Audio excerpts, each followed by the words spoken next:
penyimak channel YouTube Aceh Explorer. Assalamualaikum warahmatullahi wabarakatuh. Alhamdulillah,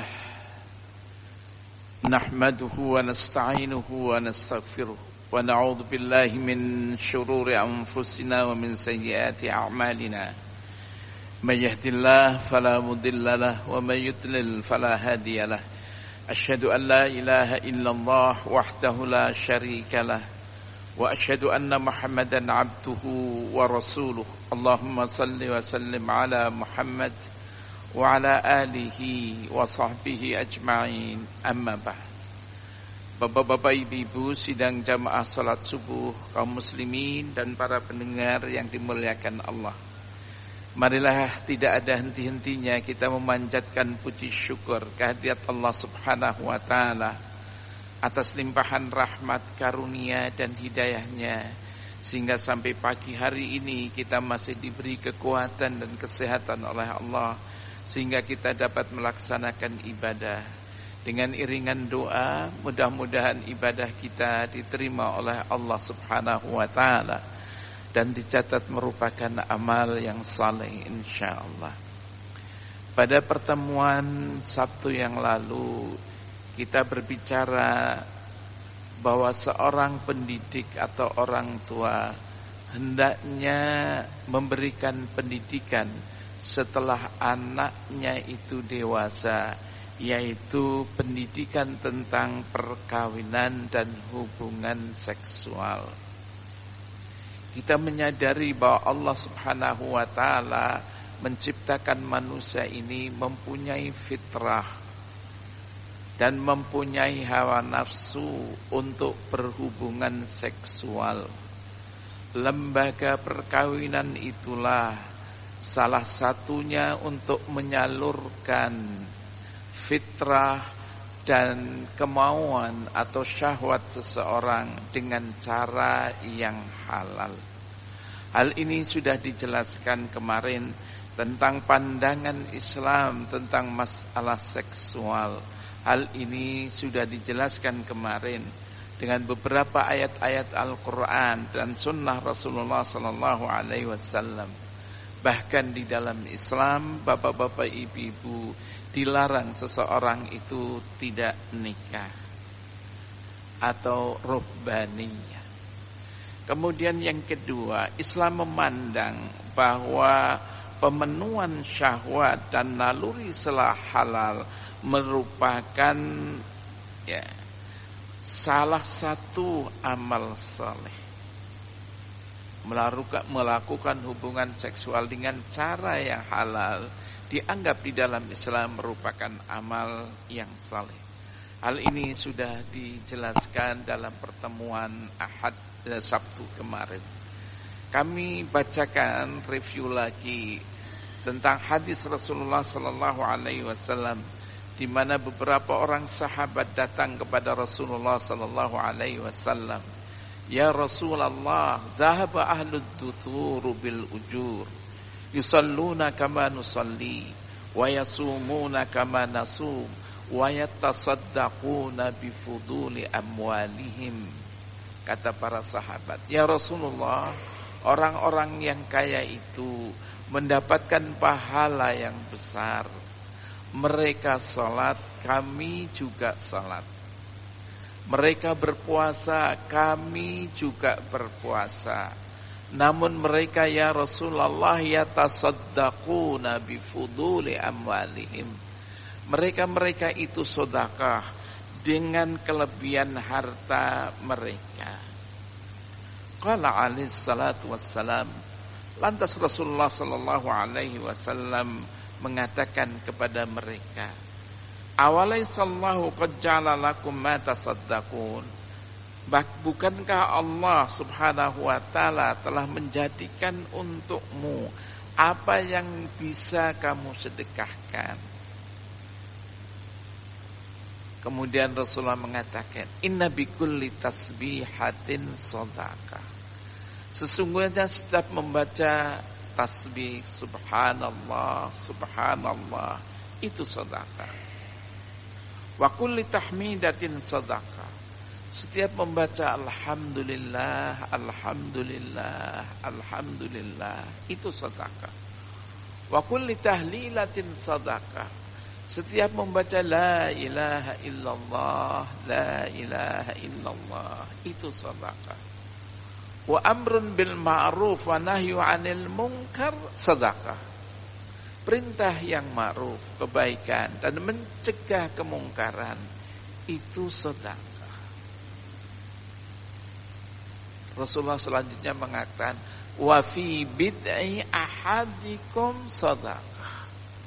Dan salah seorang di antara kamu berjima, berkaitus dengan istrinya yang halal, itu sedekah, kata Rasulullah.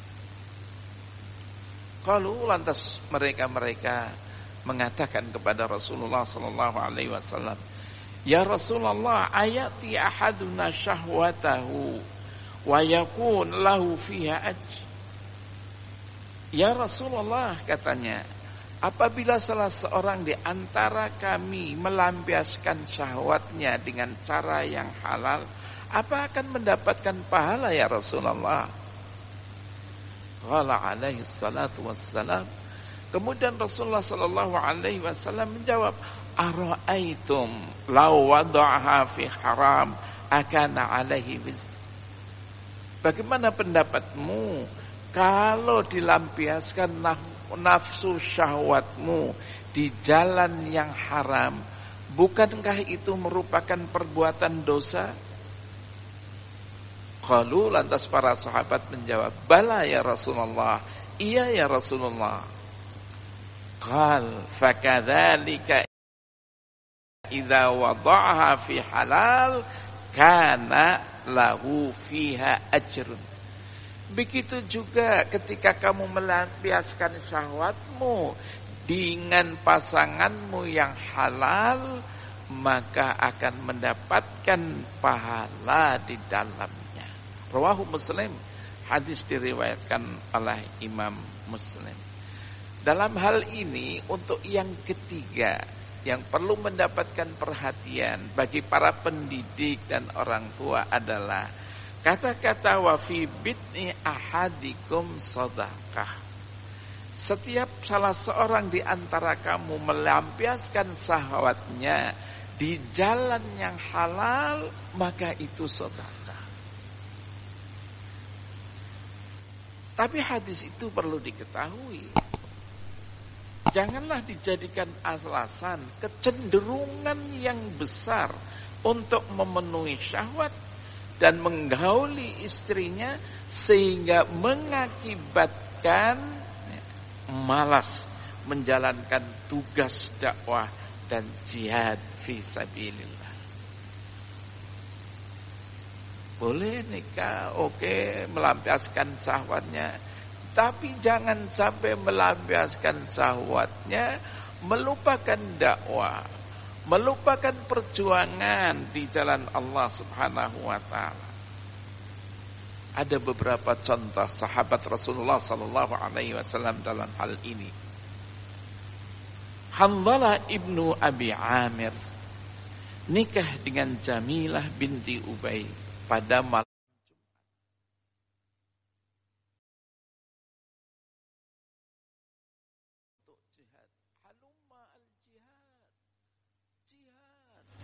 jihad.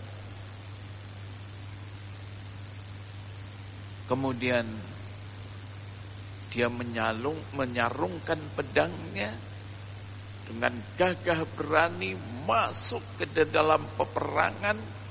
Hebat sekali ini Hanzalah. Pada waktu perang Uhud, ketika umat Islam itu kocar-kacir, dia sendirian untuk menghadapi musuh-musuh itu. Lantas bertemu dengan Abu Sufyan, hampir memotong leher Abu Sufyan, tapi Abu Sufyan berteriak, tolong aku, tolong aku. Lantas orang-orang kafir pun mengepung Hanzalah sehingga Hanzalah kena pukulan pedang, meninggal.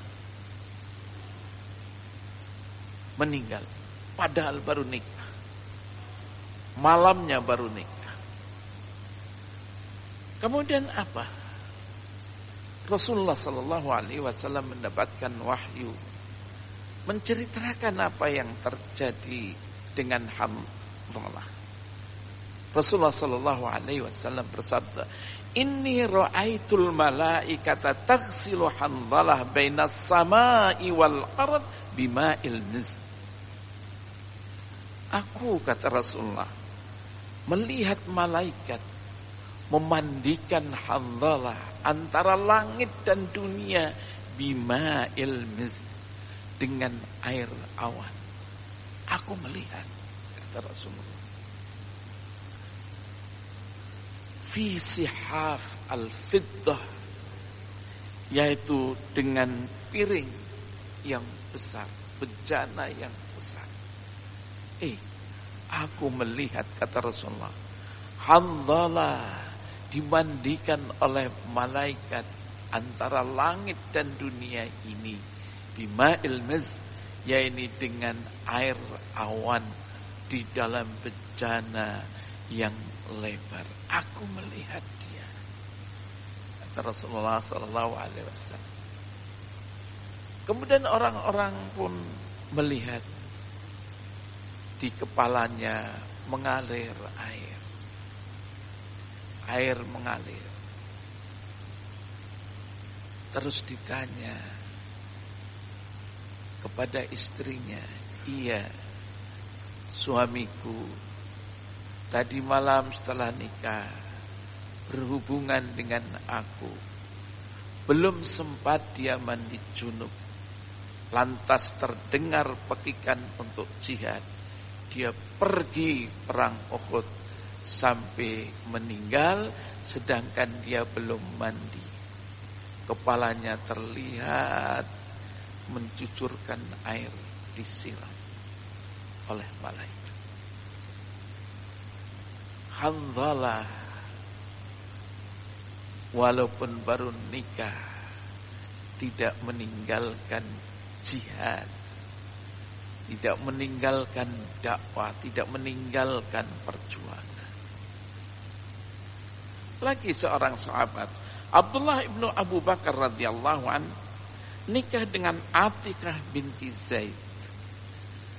Atikah binti Zaid ini adalah seorang wanita yang cantik.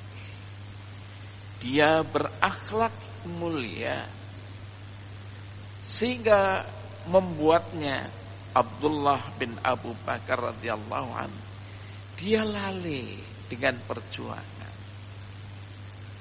Lantas ayahnya mengatakan, kenapa kamu lalai? Lalai meninggalkan jihad, lalai meninggalkan perjuangan, lalai meninggalkan dakwah. Kenapa kamu seperti itu? Ceraikan istrimu. Jadi ayahnya suruh menceraikan istrinya. Diceraikanlah istrinya oleh Abdullah bin Abu Bakar. Cerailah. Lantas ketika sudah diceraikan, dia merenung sambil membacakan puisi. Apa puisinya? Falam ara mithli talaqal yawma mithlaha wala mithlaha fi ghairi dhanbin tutallaq. Laha khuluqun jazlun wa ra'yun wa mansib ala kibarin minni wa anni lawamiq. Dia menyenandungkan syair itu. Apa bunyi syair itu? Belum pernah aku melihat lelaki seperti aku pada hari ini menceraikan istriku. Belum pernah pula wanita seperti dia yang diceraikan tanpa dosa apapun. Karena tadi diperintah oleh ayahnya. Dia mempunyai akhlak yang sangat mulia, buah pikiran yang sangat cemerlang, dan kedudukannya melebihi kebesaranku. Aku sangat mencintainya. Berangkatlah setelah itu. Kemudian terlihat oleh ayahnya seperti itu. Lantas Abdullah bin Abi Bakar, udah rujuklah kembali kamu dengan istri kamu. Suruh rujuk kembali. Rujuklah kamu dengan istri kamu. Istri kamu baik, istrimu akhlaknya baik. Rujuklah. Karena tahu Abdullah bin Abu Bakar sedih sembari membacakan puisinya itu. Rujuklah kembali kepada istrimu, rujuklah. Tapi apa yang terjadi? Setelah rujuk, dia juga berangkat berperang ke Taif. Dia terkena terkena panah dia di Taif. Kemudian pulang ke Madinah, dia meninggal.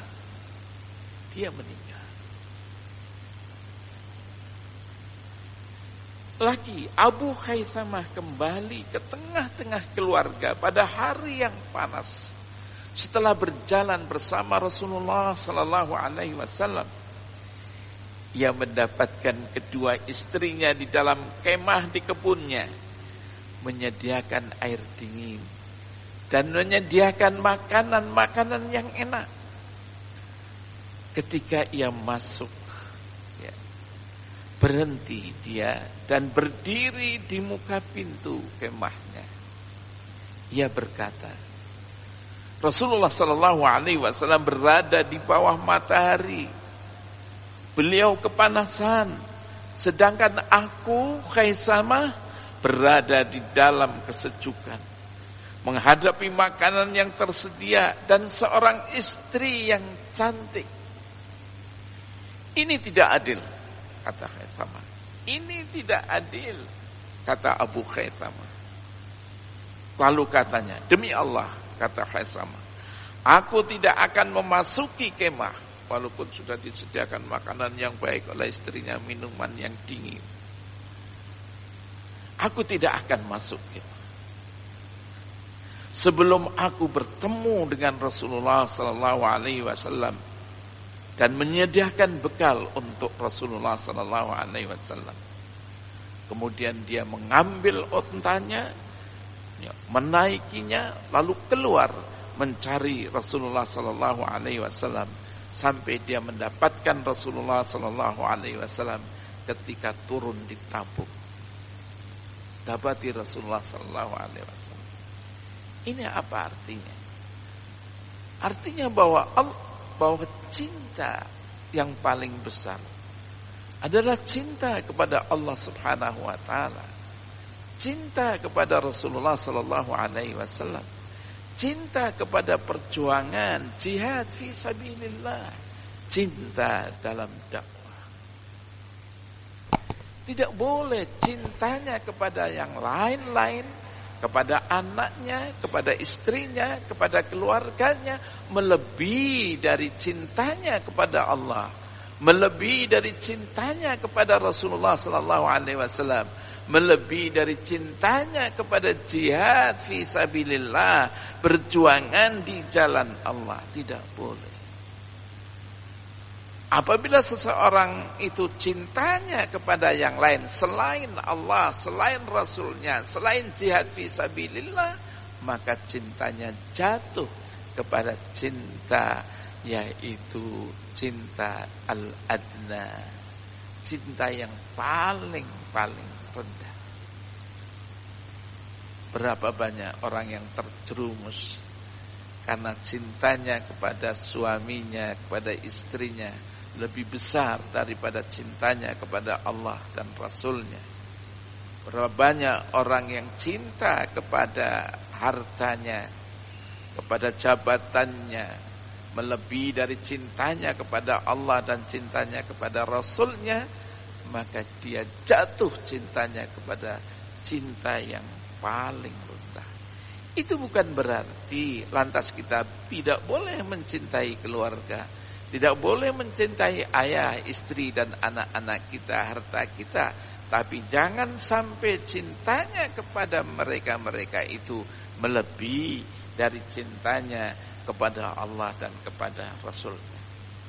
Sehingga di dalam surat At-Taubah ayat 24 Allah berfirman, Qul, katakan Muhammad, in kana aba'ukum wa abna'ukum, kalau ayah-ayahmu, anak-anakmu, wa ikhwanukum, dan saudara-saudaramu, wa azwajukum, dan pasangan-pasanganmu, wa ashiratukum, dan keluarga-keluargamu, wa amwalun iqtaraftumuha, dan harta-harta yang kamu usahakan, yang kamu peroleh, wa tijaratun tahsyawna kasadaha, dan perdagangan yang kamu takut akan rugi, wa masakinu tardaunaha, dan tempat tinggal yang kamu cintai, ahabba ilaikum wa minallahi wa rasulihi wa jihadin fi sabilihi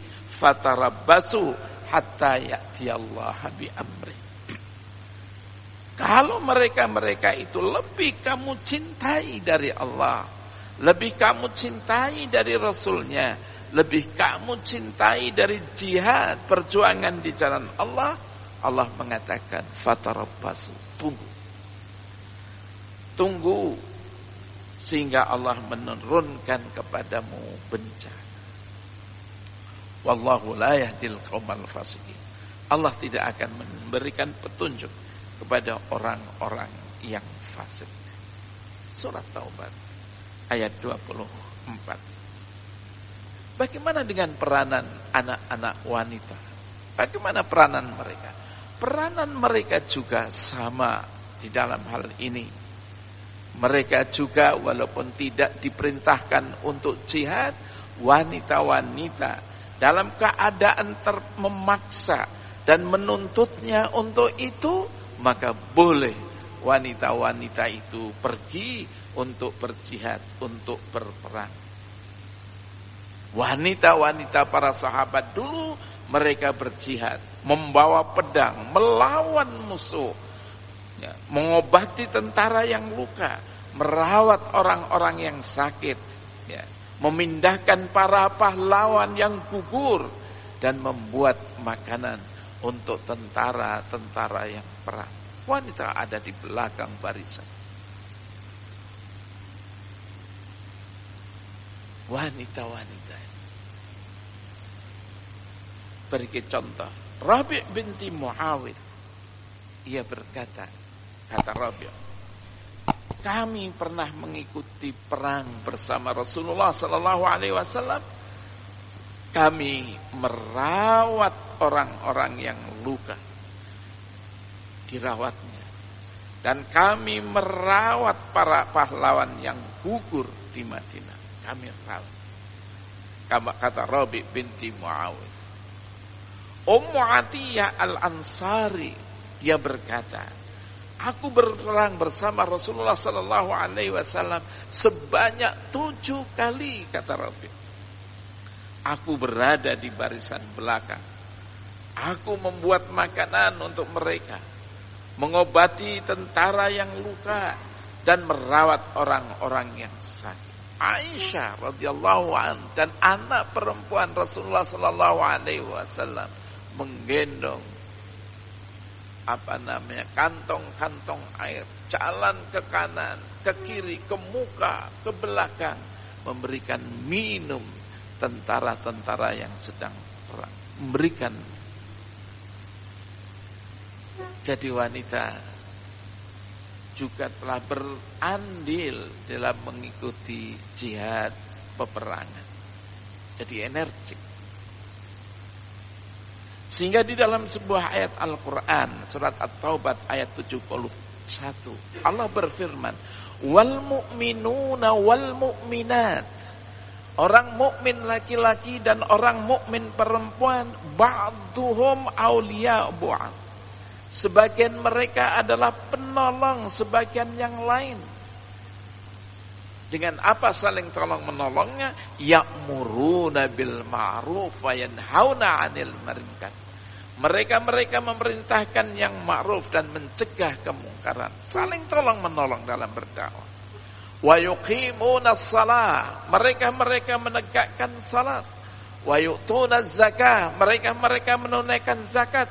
Wa yuti'una Allah wa rasulah, dan dia taat kepada Allah dan taat kepada Rasulnya. ulaika sayarhamuhumullah. Mereka-mereka itulah Allah akan memberikan rahmat, kasih sayang kepada mereka. Innallaha azizun hakim. Sesungguhnya Allah maha perkasa lagi maha bijaksana.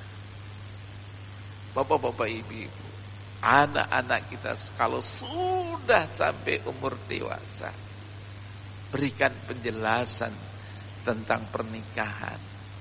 Merupakan lembaga yang sangat sah untuk nanti anak-anak kita ya, bisa melangsungkan pernikahan yang resmi, yang halal.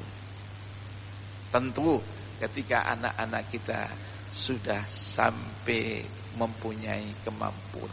Ya ma'syaras syabab, man istata'a minkumul ba'a falyatazawwaj. Wahai anak-anak muda, kalau kamu sudah mempunyai kemampuan secara fisik, kemampuan secara spiritual, kejiwaan, falyatazawwaj, maka hendaklah nikah. Wa innahu aghaddu lil basar wa ahsanul fil farj. Itu dapat menundukkan pandangan dan dapat menjaga farj, kemaluan. Kalau lam yastati, kalau tidak mampu, maka berpuasalah, fa innalahu wija, karena berpuasa menjadi benteng pertahanan untuk meredam nafsu syahwatnya. Seorang pendidik, orang tua, ketika anak sudah dewasa, kasih tahu itu. Kasih tahu. Sehingga anak kita itu dewasa nanti tumbuh berkembang menjadi anak yang siap untuk mengarungi kehidupan ini yang baik. Ini saja pada pagi hari ini, dan kita lanjutkan di hari yang akan datang. Wabillahi taufiq wal hidayah. Wassalamualaikum warahmatullahi wabarakatuh.